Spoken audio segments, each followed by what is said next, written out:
K P Nanjundi ಅವರು ಮಾತನಾಡೋಕ್ಕಿಂತ ಮುಂಚೆ ನಮ್ಮ ಸಮಾಜದ ಅತ್ಯಂತ ಹಿರಿಯ ಸ್ವಾಮೀಜಿಗಳು ಒಬ್ಬರಾಗಿರ್ತಕ್ಕಂಥ ನೀಲಕಂಠ ಮಹಾಸ್ವಾಮೀಜಿಗಳು ಪತ್ರಿಕೋದ್ಯಮಿ ಉದ್ದೇಶಿಸಿ ಮಾತಾಡ್ತಾರೆ.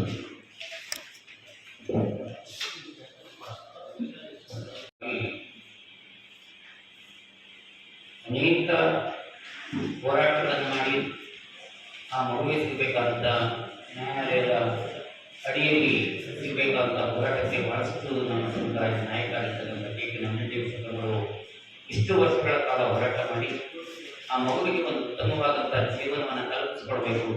ನಮ್ಮ ಸಮಾಜದ ಮಗುವಿಗೆ ಅನ್ಯಾಯ ಆದಾಗ ನಾವುಗಳೇ ಅದನ್ನು ಗಮನಿಸ್ತಾ ಇದ್ದೇವೆ, ಬೇರೆಯವರು ಗಮನಿಸಲಿಕ್ಕೆ ಆಗೋದಿಲ್ಲ.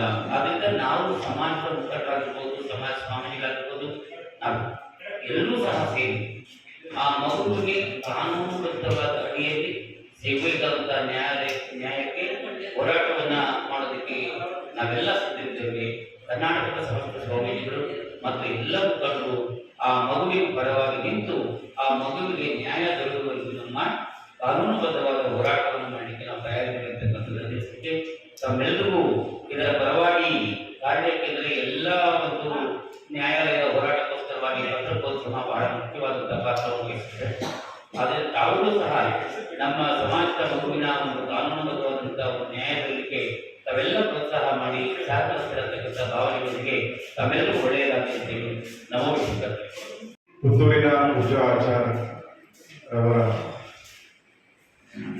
ಈ ಪ್ರಕರಣ ವಿಷಯವಾಗಿ ನಾನು ದೊಡ್ಡೇಂದ್ರ ಮಹಾಸ್ವಾಮಿಗಳು ವಿಶ್ವಕರ್ಮ ಯಜ್ಞ ಮಠ ಕಲಬುರಗಿ ಮತ್ತು ಅತಿ ಹಿಂದುಳಿದ ಮಠಾಧೀಶರ ಮಹಾಸಭೆಯ ರಾಷ್ಟ್ರೀಯ ಜಂಟಿ ಕಾರ್ಯದರ್ಶಿಯಾಗಿ ಕಾರ್ಯನಿರ್ವಹಿಸ್ತಾ ಇದ್ದೇನೆ. ಈ ವಿಷಯವಾಗಿ ನಾನು ಈಗಾಗಲೇ ಮಂಗಳೂರು ಮತ್ತು ಪುತ್ತೂರು ಮತ್ತು ಆ ಪೂಜಾ ಆಚಾರ್ಯ ಅವರ ಕುಟುಂಬಕ್ಕೆ ಹೋಗಿ ಆ ಮಗುವನ್ನು ನೋಡುವ ಮುಖಾಂತರ ಅಲ್ಲಿ ಸಮಾಜದವ್ರ ಜೊತೆಗೆ ನಮ್ಮ ರಾಜ್ಯಾಧ್ಯಕ್ಷರು ನಾವೆಲ್ಲ ಚರ್ಚೆ ಮಾಡಿ ಯಾವೆಲ್ಲ ನಿಟ್ಟಿನೊಳಗ ನಾವು ಪ್ರಯತ್ನಗಳು ಮಾಡಬೇಕು ಅಂತಕ್ಕಂಥದ್ದು ಮಾಡಿಕೊಂಡು ಬಂದ ನಂತರದಲ್ಲಿ ಈಗ ಇದು ನ್ಯಾಯಾಂಗದಲ್ಲಿದೆ. ಈಗಾಗಲೇ ನ್ಯಾಯಾಂಗದ ಒಂದು ವರದಿಯನ್ನ ಆ ಮಗುವಿಗೆ ಏನು ಪೂಜಾ ಆಚಾರ್ಯ ಇದ್ದಾಳೆ ಪ್ರತಿ ತಿಂಗಳು ಆಕೆಗೆ 75,000 ರೂಪಾಯಿ ಹಣವನ್ನ ಕೊಡಬೇಕು ಅಂತ ಆದೇಶ ಆಗಿದ್ದು, ಅದನ್ನ ಏನು ಎದುರಿನ ಕುಟುಂಬ ಅವರು ಅದನ್ನ ಧಿಕ್ಕರಿಸಿದ್ದಾರೆ. ಹೀಗಾಗಿ ನಾನೊಬ್ಬ ಹಿಂದುಳಿದ ವರ್ಗದ ಸ್ವಾಮೀಜಿಯಾಗಿ ಹೇಳುವುದಿಷ್ಟೇ, ವಿಶ್ವಕರ್ಮ ಸಮಾಜದ ಸ್ವಾಮೀಜಿಗಳಂತೂ ಆ ಕುಟುಂಬದ ಜೊತೆಗಿದ್ದಾರೆ. ಅದಲ್ಲದೆ ಎಲ್ಲ ಹಿಂದುಳಿದ ವರ್ಗದ ಸಮಾಜದ ಸ್ವಾಮೀಜಿಗಳು, ಎಲ್ಲ ಹಿಂದುಳಿದ ವರ್ಗದ ಸಮಾಜದವರು ಕೂಡ ಆ ಮಗುವಿಗೆ ನ್ಯಾಯ ಸಿಗಲಿ ಅನ್ನೋ ನಿಟ್ಟಿನಲ್ಲಿ ನಾವು ಕೂಡ ಆ ಮಗುವಿನ ಜೊತೆಗೆ, ಆ ಹೆಣ್ಣು ಮಗಳ ಜೊತೆಗೆ ನಾವು ಇರ್ತೀವಿ ಅಂತಕ್ಕಂಥ ಮಾತನ್ನ ಈ ಸಂದರ್ಭದಲ್ಲಿ ಹೇಳ್ತಾ, ಅದಕ್ಕೆ ಕಾನೂನಿನಲ್ಲಿ ಈಗಾಗಲೇ ಕಾನೂನು ಚೌಕಟ್ಟಿನಲ್ಲಿ ಕಾನೂನಿನ ಲೆಕ್ಕದಲ್ಲಿ ಹೋರಾಟ ನಡೀತಾ ಇದೆ. ಹೀಗಾಗಿ ಇನ್ನೂ ಹೆಚ್ಚಿನದಾಗಿ ನಮ್ಮ ರಾಜ್ಯಾಧ್ಯಕ್ಷ ಆಗಿರ್ತಕ್ಕಂಥ ಮಾಧ್ಯಮದವರ ಎಲ್ಲರಿಗೂ ಕೂಡ ನನ್ನ ನಮಸ್ಕಾರ. ನಮಗೆಲ್ಲ ಗೊತ್ತಿರೋ ಹಾಗೆ ಪುತ್ತೂರಿನಲ್ಲಿ ಒಂದು ಬಡ ಹೆಣ್ಣು ಮಗಳ ಮೇಲೆ ಪುತ್ತೂರಿನ ಪುರಸಭೆಯ ಅಧ್ಯಕ್ಷ ಅವನ ಮಗ ಸೇರಿಕೊಂಡು ಕೃಷ್ಣಾಜಯರಾವ್ ಅನ್ನೋರು ಪೂಜಾ ಆಚಾರ್ಯ ಅವರ ಜೊತೆಗೆ ಅತ್ಯಾಚಾರ ಮಾಡಿ ಒಂದು ಮಗು ಹುಟ್ಟಿಗೆ ಕಾರಣ ಆಗಿ ಅದರ ಮಧ್ಯೆ ಏನೆಲ್ಲ ನಡೀತು ಅಂತ ಇಡೀ ರಾಜ್ಯದ ಚರ್ಚೆಗಳು. ಆ ಸಂದರ್ಭದಲ್ಲಿ ರಾಜ್ಯದಲ್ಲಿ ಹೆಣ್ಣು ಮಕ್ಕಳ ಮೇಲೆ ನಡೀತಾ ಇರೋ ದೌರ್ಜನ್ಯಗಳನ್ನು ಪ್ರತಿನಿತ್ಯ ನೋಡ್ತಾ ಇದ್ರು ಕೂಡ ಒಂದು ಮನೆ ಕೆಲಸ ಮಾಡುವಂಥ ಒಂದು ಕುಟುಂಬದಲ್ಲಿ ಅವರಿಗೆ ಬಿಕಾಂ ಓದಿದ್ರು ಕೂಡ ಅವರಪ್ಪ ಇವತ್ತಿಗೂ ಕೂಡ ಕೂಲಿ ಕೆಲಸ ಮಾಡ್ತಾ ಇದ್ದಂಥ ಸಂದರ್ಭದಲ್ಲಿ ಇಂಥ ಪ್ರಕರಣ ನಡೆದಾಗ ನಾವೆಲ್ಲರೂ ಸೇರಿ ಆ ಕುಟುಂಬನ ಒಂದು ಮಾಡಬೇಕು, ಅವರ ಜೀವನನ ಒಳ್ಳೆ ರೀತಿಯಲ್ಲಿ ಹೋಗ್ಬೇಕು ಅಂತ ಪುತ್ತೂರು ಹೋಗಿ ಬಹಳಷ್ಟು ಪ್ರಯತ್ನಗಳನ್ನು ನಾನು ಮತ್ತೆ ನಮ್ಮ ಸ್ವಾಮೀಜಿಗಳೆಲ್ಲ ಸೇರಿ ಮಾಡಿ ಇನ್ನೇನು ಒಳ್ಳೆ ತೀರ್ಮಾನ ಅಂತಿಮ ಘಟ್ಟಕ್ಕೆ ಬರುವಂತ ಸಂದರ್ಭದಲ್ಲಿ ಏನೆಲ್ಲ ಆಗಬಾರ್ದು ಅಂತ ಬೇಡಿಕೆಗಳನ್ನು ಇಟ್ಟಾಗ ನಾನು ಆ ಬೇಡಿಕೆಗಳನ್ನು ಒಪ್ಪುತ್ತೀರ? ಯಾವುದೇ ಕಾರಣಕ್ಕೂ ಮಾಡಿರೋ ತಪ್ಪಿಗೆ ಇಬ್ಬರೂ ಕೂಡ ಮದುವೆ ಮಾಡಿಕೊಂಡು ಹುಟ್ಟಿರೋ ಮಗುವಿಗೆ ತಂದೆ ತಾಯಿಗಳಾಗಿ ಬದುಕಬೇಕು ಅನ್ನುವಂಥ ಅಂಥ ತೀರ್ಮಾನಕ್ಕೆ ನಾನು ಇರ್ತೇನೆ. ಈ ದುಡ್ಡು ಕೊಡುವಂಥದ್ದು, ಮದುವೆ ಆದ ತಕ್ಷಣ ಡೈವರ್ಸ್ ಕೊಡುವಂಥದ್ದು, ಮಗುವಿನ ತಗೊಂಡು ಹೋಗ್ಬಿಟ್ಟು ಅನಾಥಾಶ್ರಮದಲ್ಲಿ ಇಡುವಂಥದ್ದು, ಇದೆಲ್ಲ ನಾನು ನನ್ನ ಸಾರಥ್ಯದಲ್ಲಿ ಆಗಬಾರ್ದು ಅಂತ ನಾನು ಅವರ ಆ ಬೇಡಿಕೆಯನ್ನು ತಿರಸ್ಕಾರ ಮಾಡಿ ಕಾನೂನುಬದ್ಧವಾಗಿ ನಾವು ಹೀಗೆ ಮತ್ತು ಮಗುವಿಗೆ ನ್ಯಾಯ ಸಿಗಬೇಕು, ಆ ನ್ಯಾಯ ಕೊಡಿಸೋದ್ರಲ್ಲಿ ನಾನು ಆ ಕುಟುಂಬದ ಜೊತೆ ಕಾನೂನು ಮೂಲಕ ಹೋರಾಟ ಮಾಡಿಸ್ತಾ ಇದ್ದೇನೆ.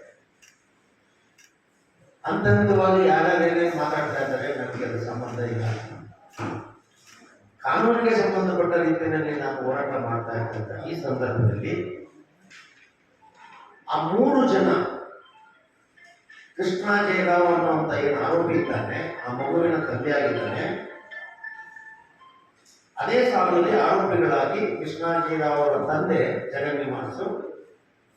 ಜಗನ್ನಿವಾಸ್ ಅವರ ಮಗಳು ವೈಷ್ಣವಿ, ಮತ್ತೆ ಆರೋಪಿಯ ದೊಡ್ಡಪ್ಪ, ಈ 3 ಜನ ಆರೋಪಿ ಹೈಕೋರ್ಟ್ಗೆ ಬರ್ತಾರೆ, ಒಂದು ಸ್ಟೇ ತಗೋತಾರೆ. ನಾವು 4 ಜನ ಚಾರ್ಜ್ ಶೀಟ್ನಲ್ಲಿ ಇದ್ದೇವೆ, ನಮ್ಮ 3 ಜನರನ್ನ ಕೈ ಬಿಡಿ ಅನ್ನೋಂಥ ಕೇಸನ್ನ ರಿಟ್ ಹಾಕ್ತಾರೆ. ಅವ್ರಿಗೆ ಸ್ಟೇ ಸಿಗುತ್ತೆ. ಅದನ್ನು ಮುಂದುವರಿಸಿ ನೆಕ್ಸ್ಟ್ ಕೃಷ್ಣ ಜಯರಾವ್ ಒಂದು ಪ್ರಿಂಟ್ ಹಾಕ್ತಾರೆ, ನಮ್ಮ FIR ಅನ್ನ ಸ್ಕ್ವಾಶ್ ಮಾಡಿ ಅಂತ.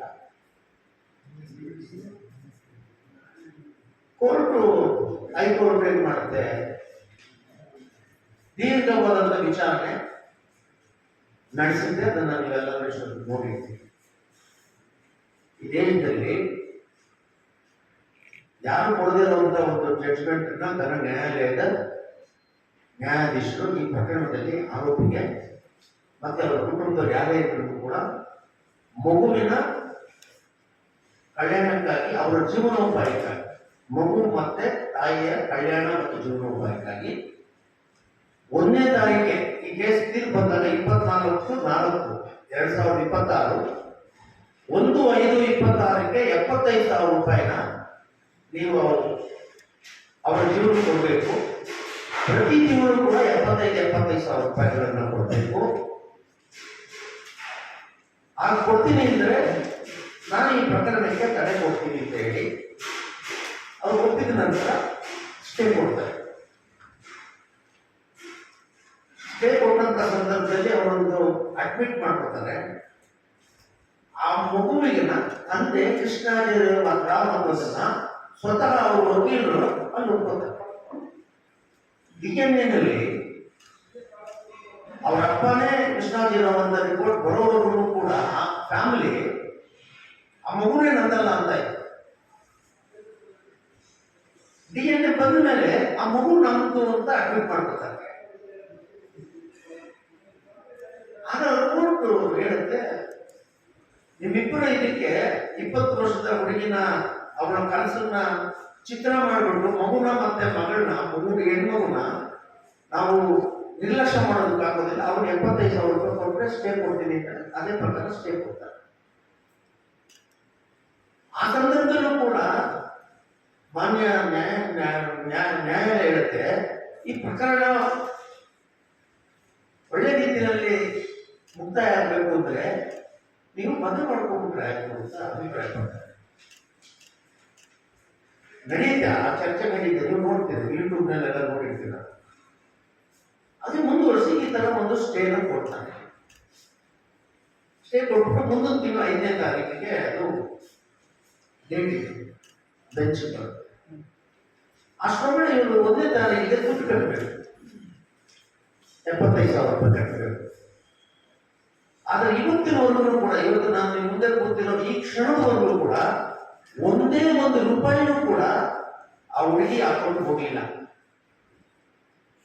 ಆ ಹುಡುಗಿ ಅಕೌಂಟ್ ಮತ್ತೆ ಯಾರು ಕಳಿಸ್ಬೇಕು ಅನ್ನೋದನ್ನ ನಾವು ಆ ಸಂಬಂಧಪಟ್ಟಂತ ಸೀನಿಯರ್ ಕೌನ್ಸಿಲ್ ಯಾರು ಆ ಹುಡುಗನ ಪರ ವಾದ ಮಾಡಿದ್ರು ಅವ್ರಿಗೆ ಕಳಿಸ್ಕೊಟ್ಟಿರ್ತೀವಿ. ಕೋರ್ಟ್ ಕೊಟ್ಟರು ಅದ್ರ ಮಾಹಿತಿ ಕೊಟ್ಟಿರ್ತೀವಿ. ಇಲ್ಲಿವರೆಗೂ ಕೂಡ ₹1 ಕೊಟ್ಟಿಲ್ಲ. ಅಂದ್ರೆ ಈ ರಾಜ್ಯದಲ್ಲಿ ಬಡತನದಲ್ಲಿರತಕ್ಕಂತಹ ಕೂಲಿ ನಾಲಿ ಮಾಡಿ ಬದುಕನ್ನ ಕಟ್ಕೊಂಡು ಮಕ್ಕಳನ್ನ ಓದಿಸಿ ಇಂಥ ಪ್ರಕರಣಗಳಲ್ಲಿ ಸಿಲುಕಿದ್ರೆ ಕನ್ನಡ ನ್ಯಾಯಾಲಯ ಆದೇಶ ಕೊಟ್ಟರು ಕೂಡ ಇಂಥ ದುಷ್ಟರು ₹1 ಕೊಡದಿರ ನಿರ್ಲಕ್ಷ್ಯ ಮಾಡ್ತಾರೆ, ಕೋರ್ಟ್ ಆದೇಶವನ್ನು ಧಿಕ್ಕರಿಸ್ತಾರೆ ಅಂತ ಅಂದ್ರೆ ಇವ್ರು ಎಷ್ಟು ಮಟ್ಟಿಗೆ ಕಾನೂನನ್ನ ಬೆಲೆ ಕೊಡ್ತಾ ಇರೋದನ್ನ ಈ ಸಂದರ್ಭದಲ್ಲಿ ನೀವು ಗಮನಕ್ಕೆ ತರ್ತೇನೆ. ರಾಜ್ಯದ ಜನತೆ ಗಮನಕ್ಕೆ